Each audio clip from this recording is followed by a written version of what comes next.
আচ্ছা, প্যারাগ্রাফের সমস্যা তোমার, কিভাবে প্যারাগ্রাফ লিখবে, যদি প্যারাগ্রাফ কমন আসে সেটা কিভাবে অ্যান্সার করবে, আনকমন আসলে কিভাবে অ্যান্সার করবে, সাজেশন কোনগুলো কোনগুলো এইচএসসি পরীক্ষার জন্য ইম্পর্টেন্ট, এই একটা ক্লাসে রিটেন শিখি।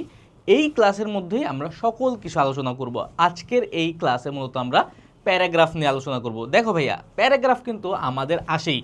প্যারাগ্রাফ এমন একটা টপিক যেটা আমাদের ইংরেজি প্রথম পত্র এবং দ্বিতীয় পত্র উভয় পত্রেই প্রয়োজন পড়ে, কিন্তু আমরা অনেকেই আছি প্যারাগ্রাফ মুখস্থ করি, কিন্তু যদি আনকমন একটা প্যারাগ্রাফ চলে আসে আমরা সেটার অ্যান্সার করতে পারি না। আজকের এই ভিডিওতে আমরা বিস্তারিত আলোচনা করব প্যারাগ্রাফ কীভাবে লিখতে হয়, প্যারাগ্রাফের কয়টা অংশ, লেখার নিয়ম কী কী, যদি তোমার কমন নাও আসে তবে কীভাবে লিখলে তুমি নাম্বার পাবা, বিস্তারিত। তার পাশাপাশি এইখানে আমরা সাজেশন দিয়ে দিব যেই সব প্যারাগ্রাফগুলো তোমার বোর্ড পরীক্ষার জন্য বেশি ইম্পর্টেন্ট, লাস্টে আমাদের ওই সাজেশনগুলো থাকবে। সুতরাং সম্পূর্ণ ভিডিও একদম মনোযোগ সহকারে দেখো। চাইলে হচ্ছে তোমরা নোট করতে পারো। কেন নোট করবা, আমি সবসময় একটা কথা বলি, তুমি যদি ইংরেজিতে পাস করতে চাও বা এ প্লাস পেতে চাও তাহলে উভয় ক্ষেত্রেই তোমার রিটেনে ফোকাস করা লাগবে। কারণ হচ্ছে রিটেন এমন একটা জিনিস যেখানে লিখলেই নাম্বার, তুমি যদি একটু নিয়মগুলো ঠিক করে লিখো তাইলে নাম্বার পাবো। অনেক সময় রিটেন ভুল গেলেও নাম্বার পাওয়া যায় যদি নিয়ম ঠিক থাকে। সুতরাং তুমি নিয়মগুলো একটু নোট করে রাখবা, এর ফলে পরীক্ষার আগের দিন তুমি জাস্ট নিয়মগুলো একটু দেখে গেলেই হয়ে যাচ্ছে।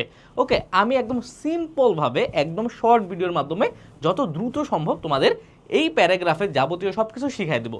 ওকে ভাইয়া, তার আগে বলি আমি হচ্ছি তোমাদের সাজিদুর ভাইয়া, বর্তমানে লেখাপড়া করছি ঢাকা বিশ্ববিদ্যালয়ে। ফার্স্ট অফ অল, প্যারাগ্রাফে কয়টা অংশ থাকে? আমরা যেহেতু এখন এইচএসসি লেভেলে আছে আমাদের একটু অ্যাডভান্স ভাবতে হবে। ওকে, আমাদের প্যারাগ্রাফে মূলত তিনটা অংশ থাকে। একটা হচ্ছে টপিক সেন্টেন্স,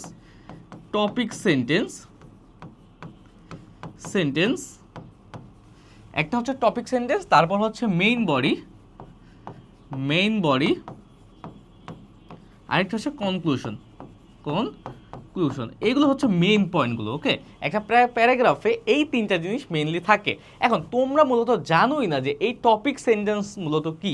এখন তোমার মাথায় রাখতে হবে যে যখন আমাদের পরীক্ষায় প্যারাগ্রাফ আসে তখন কিন্তু আমাদের অনেকগুলো দিয়ে দেয়, যেমন ট্রি প্লান্টেশন বা তোমার ডিফরেস্টেশন বা লোডশেডিং, যাই আসুক না কেন। টপিক সেন্টেন্সটা হচ্ছে তোমার শুরুর সেন্টেন্স।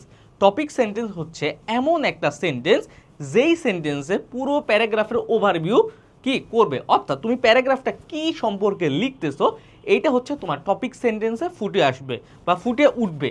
ওকে, সুতরাং টপিক সেন্টেন্সটা কি? আমার টপিক সেন্টেন্স হচ্ছে ওভারঅল একটা কি ভিউ, ওভারভিউ বলতে পারো, ওভারভিউ। টপিক সেন্টেন্সটা হচ্ছে কি আমার ওভারভিউ। সুতরাং আমার প্যারাগ্রাফে যা যা থাকবে, অর্থাৎ প্যারাগ্রাফ আমার কি সম্পর্কে এটা আমি এখানে বলে দেবো।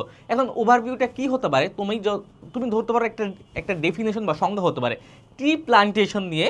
এখন ট্রি প্লান্টেশনের হচ্ছে টপিক সেন্টেন্সটা কি হতে পারে? Tree plantation means planting trees at a large scale. এটা হতে পারে যে বৃক্ষরোপণ বলতে বোঝায় অনেক বেশি বেশি গাছ লাগানো। এটা হচ্ছে কি টপিক সেন্টেন্স। এই সেন্টেন্সটা দেখলেই তুমি বুঝে যাবা যে এই সম্পূর্ণ প্যারাগ্রাফটা টপিক সেন্টেন্স দিয়েই হচ্ছে। এখন আমরা বিস্তারিত যখন প্র্যাকটিস করবো একটু পরে তখন আমরা এটা নিয়ে আলোচনা করব। আর মেইন বডিটা কি? মেইন বডি হচ্ছে টপিক সেন্টেন্সকে সাপোর্ট করবে বলতে মূলত তুমি কি সম্পর্কে লিখতেছো প্যারাগ্রাফটা সেটা মূলত বর্ণনা বা টপিক সেন্টেন্সকে সাপোর্ট করবে। এখন তুমি ট্রি প্লান্টেশন নিয়ে বিভিন্ন কিছু লিখতে পারো, কোনো প্যারা নাই। আর লাস্টে গিয়ে হচ্ছে কি কনক্লুশন আমরা সম্ভবত কি দেখি, একটা সমাপ্তি দেই। সমাপ্তি কীরকম থাকে? যে গভর্নমেন্ট শুড টেক স্টেপ, কি সরকারের উচিত কি বৃক্ষ নিধনে কি বন্ধ করা বা এই বৃক্ষ রোপণে সাহায্য করা, কোনো একটা দিতে পারো। এখন এই শুড, উচিত, অনুচিত এগুলো কি কনক্লুশনে আমরা দিয়ে দিই।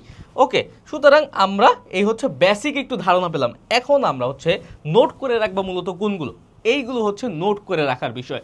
এগুলো হচ্ছে কি তোমার মাথায় রাখতে হবে যখন তুমি প্যারাগ্রাফ শুরু করবা।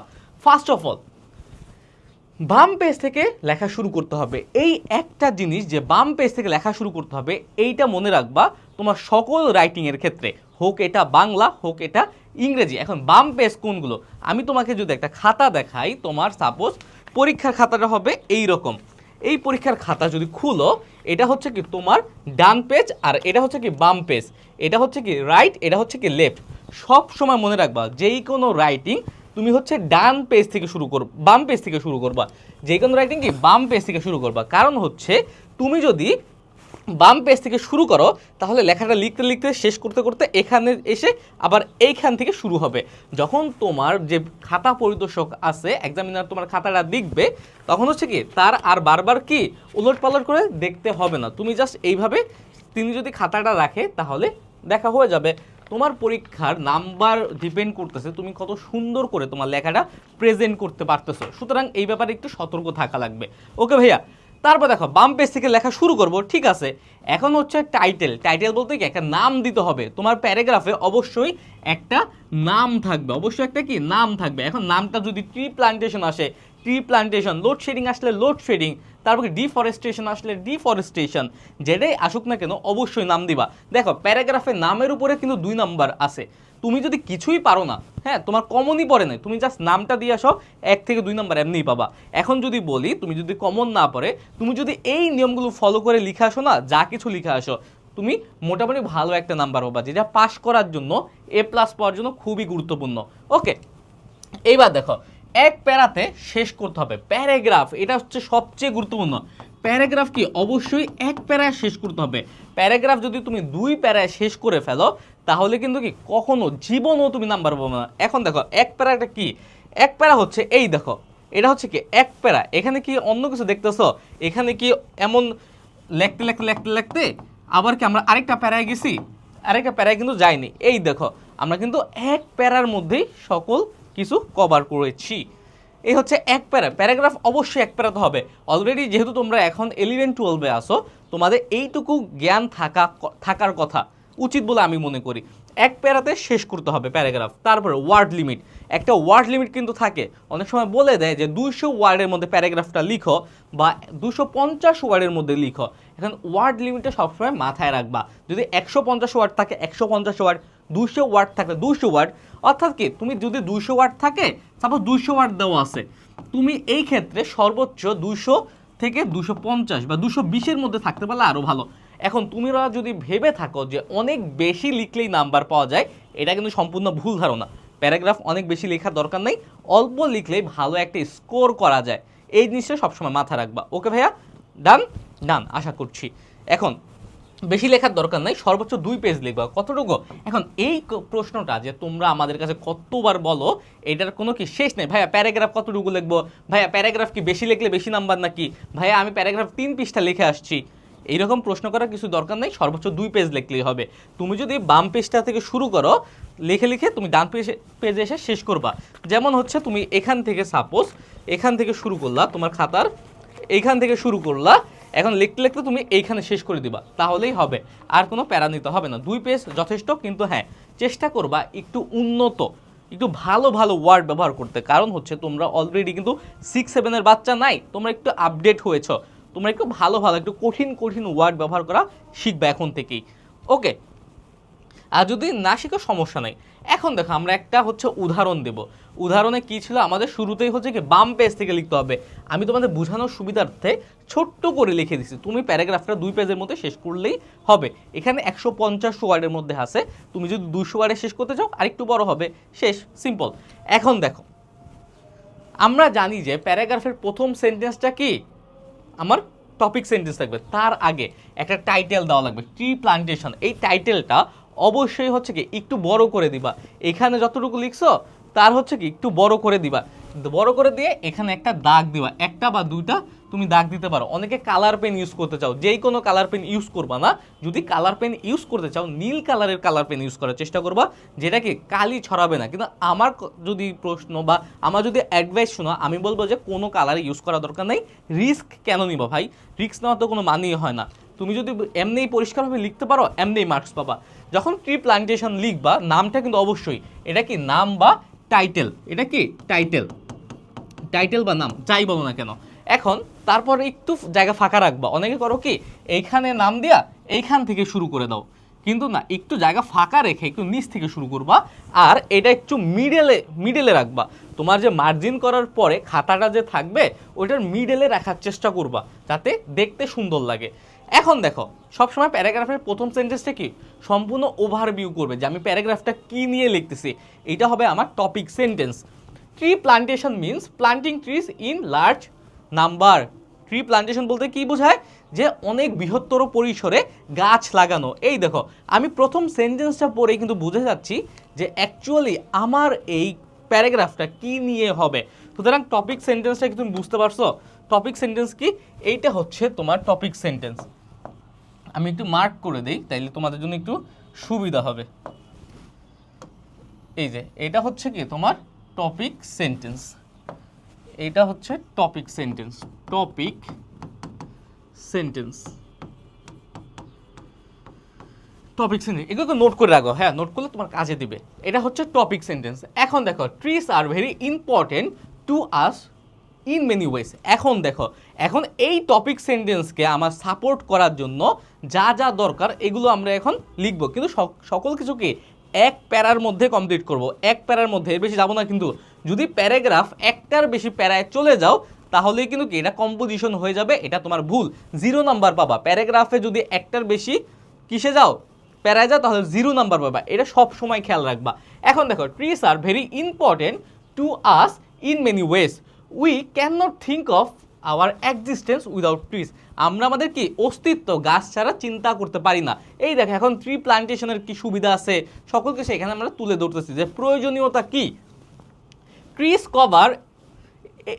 Trees cover a great deal of our food কি deficiency by providing fruits and vitamins. এবং ফ্রুট ডেফিসিয়েন্সি মানে কি, খাবারের যে শূন্যতা, এই যে আমাদের গাছ যে কি ভিটামিন এবং কি ফল ফলাদি প্রোভাইড করে, এটা দ্বারা কি আমাদের যে খাবারের যে শূন্যতা আছে ওইটা পূরণ করে। কিসে পূরণ করে?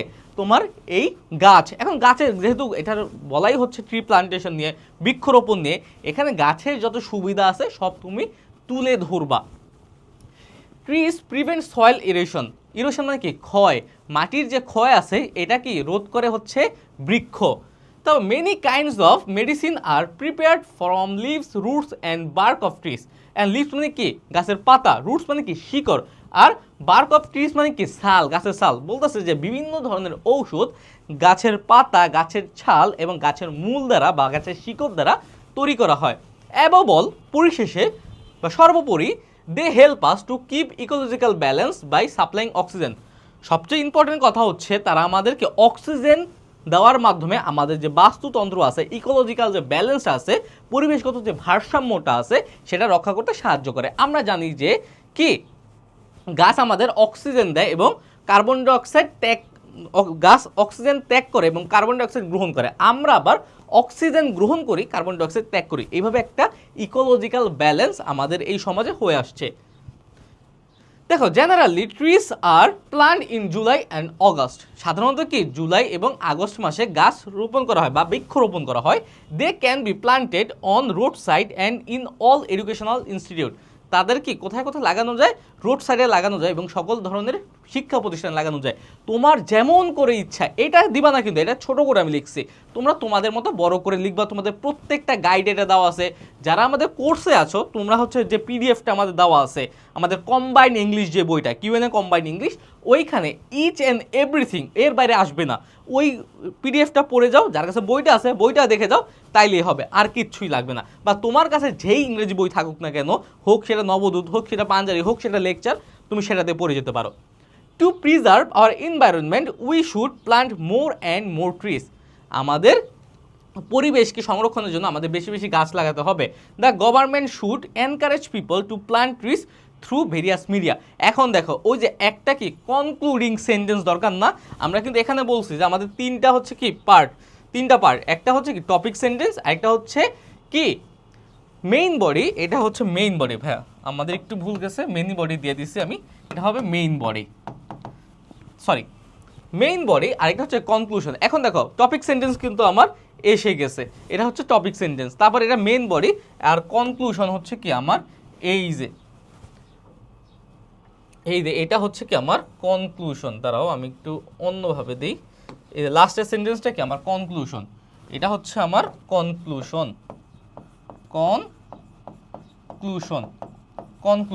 এটা কি আমার কনক্লুশন, যে একটা সেন্টেন্সের মাধ্যমে আমি কনক্লুড করে দিছি।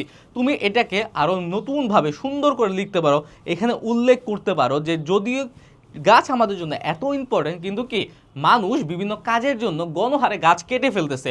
ডিফরেস্টেশনে তোমরা পড়েছো, ওইখান থেকে একটু এসে এখানে অ্যাড করতে পারো। 2 পৃষ্ঠা তুমি সুন্দর সুন্দর ওয়ার্ড ব্যবহার করে সুন্দর করে গুছিয়ে তুমি কি করে দেবা, পূরণ করে দেবে। এইখানে তুমি আরেকটু হেল্প নিতে পারো, যখন তোমার প্যারাগ্রাফটা আসে মাঝে মধ্যে বিভিন্ন কি পয়েন্ট বা ক্লু দেওয়া থাকে যে what is tree plantation, tree plantation কেন জরুরি, তারপর কেন ট্রি প্ল্যান্টেশন ক্ষতিগ্রস্ত হচ্ছে, সরকার কি করতে পারে, আমরা কি করতে পারি ট্রি প্ল্যান্টেশনের জন্য।